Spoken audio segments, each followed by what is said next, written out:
नमस्कार दोस्तों, स्वागत है आपका गोविंदम बायोलॉजी क्लासेस में। आज हम पढ़ेंगे परागकण की संरचना, स्ट्रक्चर ऑफ पोलन ग्रेन। अभी तक हमने ये पढ़ा है कि जो परागकण है वही लघु बीजाणु का अगली वाली स्टेज है। ये तो लघु बीजाणु और परागकण में कोई ज्यादा डिफरेंस नहीं है।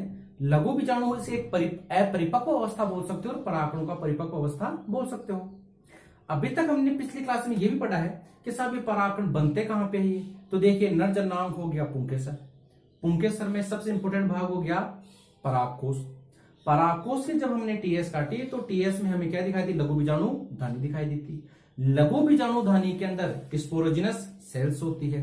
वही स्पोरोजिनस सेल्स है वो क्या होती है? कन्वर्ट होती है किसमें? लघु बीजाणु मात्र कोशिका में। लघु बीजाणु मात्र कोशिका में अर्धसूत्री विभाजन के द्वारा लघु बीजाणुओं का निर्माण होता है। एक लघु बीजाणु मात्र कोशिका से 4 लघु बीजाणुओं का निर्माण होता है। लघु बीजाणु मात्र कोशिका डिप्लॉइड अवस्था में होती है। उसमें मियोसिस होता है, अर्धसूत्री विभाजन होता है, जिससे 4 अगुणित लघु बीजाणुओं का निर्माण होता है। यहां तक कि हम बात कर चुके थे। अब आगे देखिए, जब परागकोश परिपक्व होता है तो उसका स्फुटन होता है। और स्फुटन का मतलब हो गया टूटना। परागकोश के स्फुटन से परागकण वातावरण में मुक्त हो जाते हैं। अब हमें ये देखना है, आज हम ये पढ़ेंगे कि एक जो परागकण है उसकी स्ट्रक्चर कैसी होती है। तो देखिए, मैं बता दूं आपको कि जो परागकण है वही नर युग्मकोद्भिद पीढ़ी की प्रथम कोशिका होता है। या फिर ऐसे बोल दीजिए कि अगुणित लघु बीजाणु ही नर युग्मकोद्भिद की प्रथम कोशिका होता है। या फिर आप ऐसे बोल सकते हैं कि अगुणित लघु बीजाणु या परागकण ही नर युग्मकोद्भिद का निर्माण करता है। तो देखिए, नर युग्मकोद्भिद मतलब मेल गैमेटोफाइट। नर युग्मकोद्भिद, देखिए 2 संरचना होती है। एक तो होता है मेल गैमेटोफाइट नर युग्मकोद्भिद, और एक होता है फीमेल गैमेटोफाइट। हम पढ़ रहे हैं लैंगिक जनन किसमें? पुष्पों में। तो हम पुष्पों में लैंगिक जनन पढ़ रहे हैं और हमें पता है कि साहब लैंगिक जनन में नर युग्मक और मादा युग्मक की आवश्यकता होती है। फिर दोनों में हम क्या कराते हैं? निषेचन करवाते हैं। तो हम पहले अभी जो पढ़ रहे हैं, हम पढ़ रहे हैं नर जननांग पढ़ रहे हैं, तो हमें चाहिए नर युग्मक। तो नर युग्मक बनेंगे कहां पे? नर युग्मक बनते हैं मेल गैमेटोफाइट में। नर युग्मकोद्भिद में क्या बनेंगे? नर युग्मक। मतलब मेल गैमेटोफाइट में क्या बनेंगे? Male gametes. क्या बनेंगे? मेल गैमेट बनेंगे। तो देखिए, तो ये जो मेल गैमेटोफाइट होता है, नर युग्मकोद्भिद है, इसका निर्माण कौन करता है? परागकण ही करता है। कौन करता है? परागकण ही करता है। और मेल गैमेटोफाइट में कौन कौन बनेंगे? Male gamete. तो हमें एक चीज ये कंफर्म हो गई कि हमें जो नर युग्मक चाहिए निषेचन करवाने के लिए, नर जननांग में जो नर युग्मक चाहिए वो कहां बनेंगे? नर युग्मकोद्भिद में बनेंगे। और ये नर युग्मकोद्भिद, इसका निर्माण कौन करता है? ये जो अगुणित लघु बीजाणु या अगुणित परागकण जिसे बोल रहे हो, यही आगे जाकर के नर युग्मकोद्भिद का निर्माण करता है। इसके स्ट्रक्चर है, थोड़ी देर बाद में अपन पढ़ लेंगे ये। फिर आगे देखिए, आप जब परागकण की बात करते हैं तो परागकण के बारे में नॉर्मल से कौन कौन सी जानकारियां होती है, इसकी स्ट्रक्चर कैसी होती है, उनके बारे में एक बार अपन बात कर लेते हैं। तो देखिए, यदि आप परागकण की साइज की बात करें कि परागकण की साइज कितनी होती है, तो देखिए परागकण की एक जो नॉर्मल जो साइज होती है लगभग वो होती है 20 से 50 माइक्रोमीटर। कितनी होती है? 20 से 50 माइक्रोमीटर एक नॉर्मल परागकण की साइज होती है ये। लेकिन कुछ परागकण है वो इससे भी छोटे होते हैं। अब कौन सा होता है? देखिए, तो यदि हम सबसे छोटे परागकण की बात करें कि कौन सा परागकण है जो सबसे छोटा होता है, नॉर्मल साइज तो ये बता दिया हमने। तो यदि हम सबसे छोटे परागकण की बात करें, फिर क्वेश्चन ये है कि बताइए सबसे छोटा परागकण कौन सा पादप जगत में? तो आप क्या बताओगे कि जो मायोसिस्टिस एल्पेस्टिकस है उसके परागकण सबसे छोटे होते हैं। कितने होते हैं? 10 माइक्रोमीटर होते हैं। कितने होते हैं? 10 माइक्रोमीटर। देखिए, कम से कम इसके 20 है ये, लेकिन 20 से भी छोटा है 10। तो सबसे छोटे परागकण होते हैं मायोसिस्टिस एल्पेस्टिकस के। और सबसे जो बड़े परागकण होते हैं, मतलब 50 तो अधिकतम हो गया ये, लेकिन कुछ अपवाद रूप कुछ बड़े भी होते हैं। तो देखिए, बड़ा जो सबसे जो बड़े परागकण होते हैं वो होते हैं मिराबिलिस जलापा। किसके होते हैं? मिराबिलिस जलापा पादप के होते हैं। साइज क्या होती है इसकी? इसकी होती है 10 माइक्रोमीटर। 10 माइक्रोमीटर। मीटर। ये भी खुद में एक क्वेश्चन है। सबसे बड़े पराकण किसके? मिराबिलिस जलापा के। सबसे छोटे पराकण किसके हैं? मायोसिस एल्पिस्टिकस के। नॉर्मल साइज क्या होती है? एक 20 से लेकर के 50 माइक्रोमीटर तक की साइज होती है। नर युग्मकोद्भिद की प्रथम कोशिका कौन होती है, या फिर नर युग्मकोद्भिद निर्माण कौन करता है? तो सब जो एगुणित जो पराकण होता है, हैप्लॉइड जो पोलन ग्रेन या माइक्रोस्पोर होता है, वही क्या करता है? मेल गेमेटोफाइट का निर्माण करता है, वही उसकी फर्स्ट सेल होती है। ये छोटे छोटे सारे क्वेश्चन है जो एग्जाम्स में ऑब्जेक्टिव रूप में पूछते रहते हैं ये। फिर आगे देखिए स्ट्रक्चर की बात करते हैं, तो आगे देखिए कि आपको दिखने में कैसे। देखिए जो परागकण होता है वो यूनिसेलुलर स्ट्रक्चर होती है, मतलब एक कोशिकीय संरचना है। ये कैसी है? एक कोशिकीय, यूनिसेलुलर। यूनिसेलुलर तो परागकण है वो एक कोशिकीय संरचना है। एक कोशिका है केवल, वो पूरा का पूरा एक कोशिका है। तो कोशिका में केंद्र भी पाया जाएगा, तो परागकण में एक केंद्रक पाया जाता है। तो परागकण कैसा हो गया? यूनिन्यूक्लिएट, एक केंद्रकीय संरचना है। कैसा है ये? एक केंद्रकीय संरचना है। एक कोशिकीय, एक कोशिका में केंद्र पाया जाएगा, तो एक केंद्रकीय संरचना। आगे देखिए गुणता क्या होती है। परागकण एक हैप्लॉइड संरचना है। ये सब के सब क्वेश्चन है ये। परागकण कैसी है? हैप्लॉइड संरचना। हैप्लॉइड को क्या बोलोगे आप? अगुणित संरचना है। परागकण कैसी है? अगुणित संरचना है। और परागकण अगुणित अवस्था में क्यों होता है, ये अपनी पहले बात कर चुके हैं, फिर मैं आपको बता देता हूं मैं। देखिए पराकोष, पराकोष में क्या होती है? लघु बीजाणुधानियां होती है। लघु बीजाणुधानियों के अंदर बीजाणुजन सेल्स पाए जाते हैं, स्पोरोजिनस सेल्स। वो किस अवस्था में थी? वो डिप्लॉइड अवस्था में थी। स्पोरोजिनस सेल्स जो डिप्लॉइड अवस्था में है, यही मेच्योर होने के बाद में लघु बीजाणु मात्र कोशिका, माइक्रोस्पोर मदर सेल, या फिर इसका दूसरा नाम बोल सकते हो आप पोलन मदर सेल, पराग मात्र कोशिका में कन्वर्ट हो जाती है ये। अब देखिए यहाँ पे कोई विभाजन नहीं हुआ है बीजाणुजन कोशिकाओं में। बीजाणुजन कोशिका है वही परिपक्व हुई है, कन्वर्ट हुई है, कोई विभाजित नहीं हुई है। अब ये विभाजित नहीं हुई तो वो जो बीजाणु कोशिका डिप्लॉइड अवस्था में थी, तो बेसिक क्या होगी? ये डिप्लॉइड अवस्था में ये लघु बीजाणु मात्र कोशिका हो गई है। अब ये जो लघु बीजाणु मात्र कोशिका डिप्लॉइड अवस्था में है, इनमें होता है अर्धसूत्री विभाजन। और एक डिप्लॉइड लघु बीजाणु मात्र कोशिका से 4 हैप्लॉइड लघु बीजाणुओं का निर्माण होता है। डिप्लॉइड से किसका निर्माण हो रहा है? हैप्लॉइड का। क्यों हो रहा है? क्योंकि लघु बीजाणु मात्र कोशिका में होता है अर्धसूत्री विभाजन। और हमें पता है कि अर्धसूत्री विभाजन में जो पुत्री कोशिकाएं हैं उनमें गुणसूत्रों की संख्या मात्र कोशिका से कैसी होती है? आधी ही होती है। कितनी होती है? आधी होती है। तो यही कारण है कि परागकण कैसे होते हैं? ये हैप्लॉइड अवस्था में होते हैं, क्योंकि क्योंकि लघु बीजाणु मात्र कोशिका से बनते हैं, उसमें होता है अर्धसूत्री विभाजन।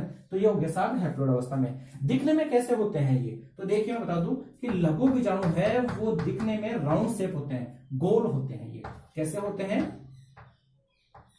गोल होते हैं। तो देखिए एक कोशिकीय है, एक केंद्रीय है, अगुणित है और गोल है। ये तीनों क्वेश्चन आ जाते हैं। ये पहले भी आए हुए क्वेश्चन, हैप्लॉइड भी आया हुआ है, एक केंद्रीय की अवस्था है और एक कोशिकीय भी आया हुआ है। ये आगे बढ़िए देखिए फिर परागकणों का अध्ययन। परागकणों का अध्ययन के साथ विज्ञान की जिस शाखा में हम परागकणों का अध्ययन करें, जैसे मान लीजिए अभी हम क्या पढ़ रहे हैं? परागकण पढ़ रहे हैं, तो हम वैज्ञानिक कौन सी शाखा पढ़ रहे हैं? तो परागकणों का अध्ययन विज्ञान की जिस शाखा में किया जाता है उसको बोलते हैं पैलेनोलॉजी। क्या बोलते हैं इसको? पैलेनोलॉजी। ये क्वेश्चन भी आया हुआ है। ये क्या बोलोगे इसको आप? पैलेनोलॉजी। और क्या नाम है? आप इस पैलेनोलॉजी को परागकण विज्ञान भी बोल सकते हैं। क्या बोल सकते हैं? परागकण विज्ञान।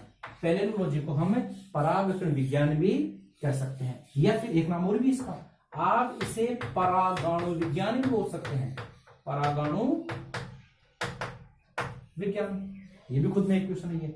और आगे देख लीजिए, देखिए प्रत्येक जो जाति है उसके जो परागकण है, परागकोश से मुक्त होने के बाद में जब वातावरण में फ्री हो जाते हैं, मुक्त हो जाते हैं, तो उनकी फिक्स जीवन क्षमता होती है। किसी की 30 दिन की होती है, किसी की 15 दिन की होती है, किसी आधे घंटे की होती है, किसी की 1 घंटे की होती है, किसी की 2 घंटे की होती है।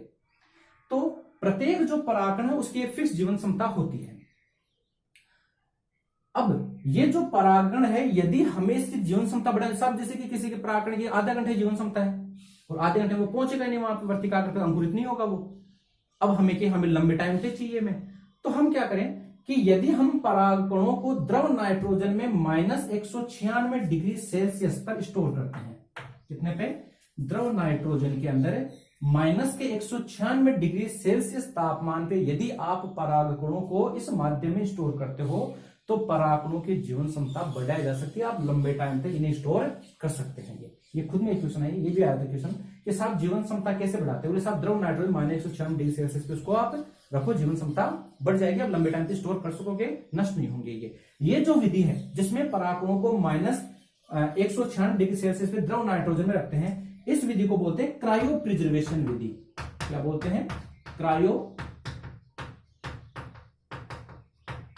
प्रिजर्वेशन विधि। तो क्रायो प्रिजर्वेशन विधि के द्वारा हम परागकणों की जीवन क्षमता को बढ़ा सकते हैं। ये जो क्वेश्चन थे ये स्ट्रक्चर के साथ साथ में जो नॉर्मली जो क्वेश्चन पूछ जाते हैं वो क्वेश्चन थे। अब हम बात करते हैं जो एक परागकण है उसकी स्ट्रक्चर के बारे में कि कौन कौन से इसके भाग होते हैं। तो देखिए परागकण है ये एकोशिकीय है, तो एकोशिकीय तो केंद्र भी पाया जाएगा और केंद्र के चारों तरफ जीवद्रव्य भी पाया जाएगा। तो परागकण है वो दो परतों से घिरी हुई संरचना है। कितने परतें होती है इसमें? दो परतें। बाहर वाली परत उसको बोलते हैं अपन बाह्य चोल एक्साइन, और जो अंदर वाली परत है उसको बोलते हैं अंतःचोल एंटाइन। बाहर वाली कौन सी है? एक्साइन, और अंदर वाली कौन सी है? जो अंदर वाली है एंटाइन।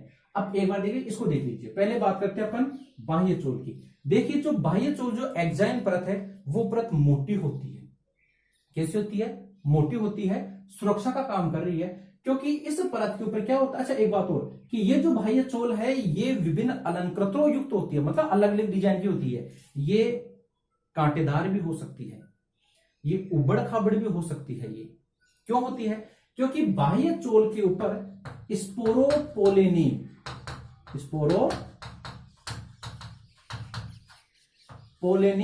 नामक रासायनिक पदार्थ का जमाव पाया जाता है। किस पे पाया जाता है? बाह्य चोल पे पाया जाता है।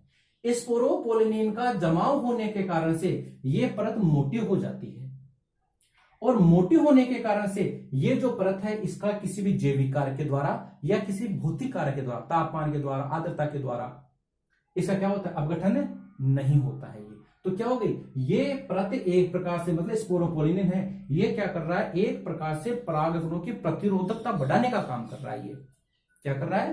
प्रतिरोधकता बढ़ाने का मतलब। इस पर बहुत शानदार क्वेश्चन बनता है इसके ऊपर। ये स्पोरोपोलिन, अब देखिए जब हमने यूबिस्काई के बारे में बात की थी तो यूबिस्काई में क्या होता है? स्पोरोपोलिनिन होता है उसके अंदर। ये तो यूबिस्काई आके यहाँ पे जम जाती है, वही क्या करती है? इस बाह्य चोल का निर्माण करती है। ये तो स्पोरोपोलिन का यूबिस्काई में तो पाया जाता, तो कई समस्या जो आगे जब टेपिटम के कार्य पढ़े थे हमने उस टाइम बात की थी हमने।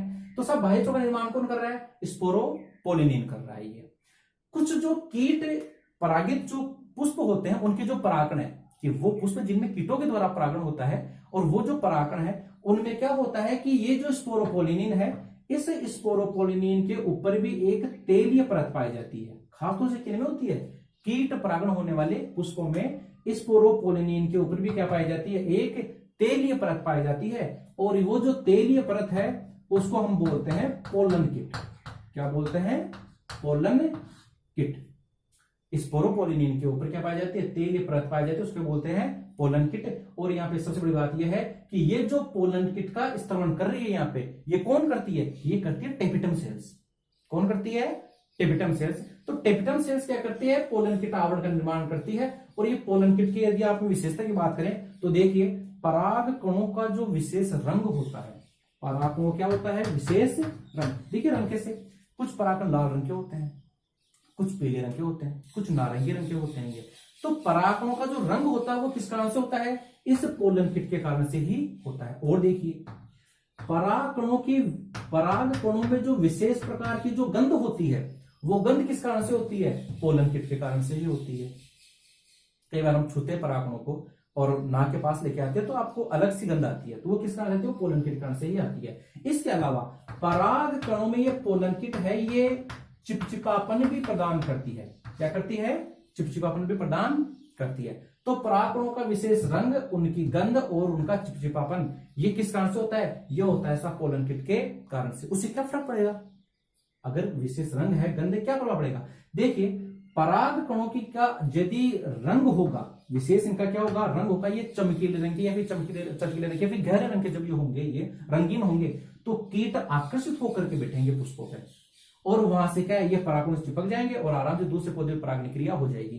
तो ये विशेष जो रंग है, विशेष जो गंध है, ये क्या करेगी, ये परागण क्रिया में सहायता करने का काम करती है। जब गंध अच्छी होगी तो कीट आकर्षित होकर आएगा, वहां बैठेगा और ये परागण आराम से चिपक जाएंगे, दूसरे पादे पहुंच जाएंगे वर्तिकाग्र पे।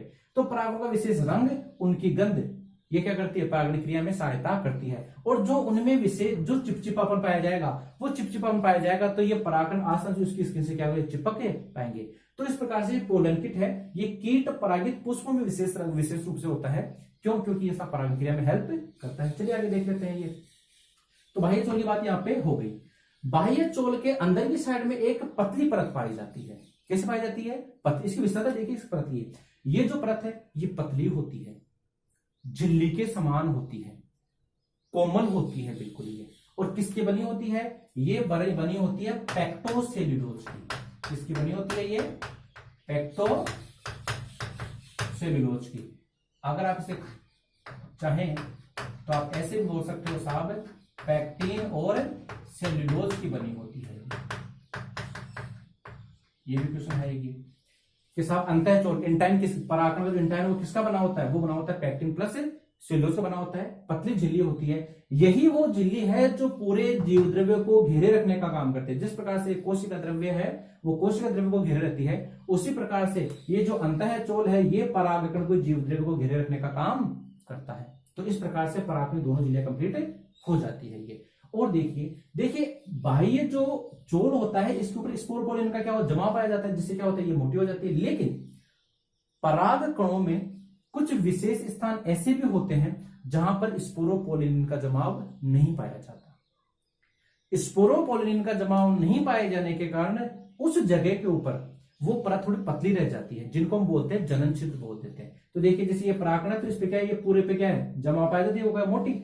लेकिन देखिए जिन जगहों पे ये जमाव नहीं पाया जाता है वो जगह क्या रह जाती है, वो जगह रह जाती है पतली। और उनको हम क्या बोलते हैं, उनको हम बोलते हैं जनन छिद्र या जर्म पोर बोल देते हैं। ये कितने होते हैं साहब एक परागण में? ये तो मैं बता दूं कि जो द्विबीजपत्री जो पौधे होते हैं, कैसे द्विबीजपत्री जो पौधे होते हैं, जैसे मान लीजिए कि मटर हो गया, चना हो गया, तो द्विबीजपत्री पादपों के जो परागण होते हैं उनमें 3 जनन छिद्र होते हैं। कितने होते हैं उनमें? 3। द्विबीजपत्री पौधों के परागणों में 3 जनन छिद्र पाए जाते हैं, जबकि जो एक बीजपत्री जो पौधे होते हैं उनमें 1 जनन छिद्र पाया जाता है। एक बीजपत्री पौधों के परागण कितना? 1, और द्विबीजपत्री में कितना? 3। ये क्वेश्चन कई बार पूछ लेता है।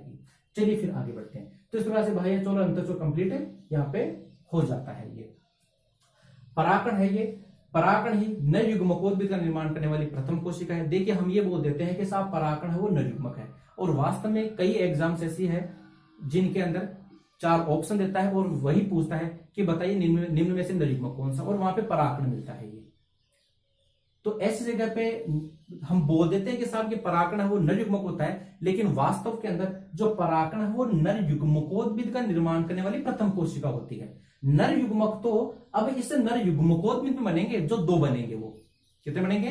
2 बनेंगे। वो जैसे हम मेल का स्ट्रक्चर पढ़ेंगे उस टाइम पे ये आ जाएगा। इस प्रकार से एक परागण की जो संरचना है वो इस प्रकार से होती है। इसमें काफी क्वेश्चन पूछ जाते हैं, बिल्कुल इजी क्वेश्चन है और डायरेक्ट क्वेश्चन है। ये जितने भी है लगभग 20-30 के आसपास क्वेश्चन हो जाते हैं, और ये जो लगभग जो मैंने अपने बोर्ड पे लिखा है ये क्वेश्चन लगभग पूछ लिए जाते हैं। ये तो इस प्रकार से परागण की संरचना कंप्लीट होती है।